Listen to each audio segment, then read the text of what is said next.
Hoy, magandang umaga. Ako nga pala si Christian, aspiring na negosyante. May mataas na pangarap at gustong yumaman. Kung paano ko gagawin yun? Tara, samahan niyo ako at panoorin ninyo ang libro ng buhay ko. Let's intro.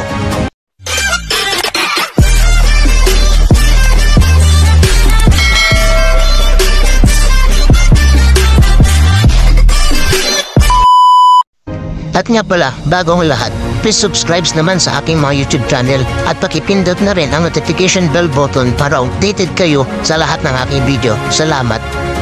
Ngayong araw, ang gagawin pala namin ay 48 by 75, double size, with 3-side drawer at ang ginamit namin material ay mahogany wood at 1/2 marine plywood. At so yun na nga. In the short story, amin ang i-deliver dito sa San Rafael Rojas, Isabela. Shoutout po kay Ma'am Bridget na order lang bid na yan sa akin. Salamat po sa inyong pagtitiwala sa akin. Mission accomplished.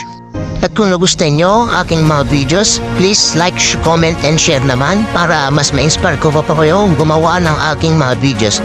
Maraming salamat. Cheers! Hanggang sa muli!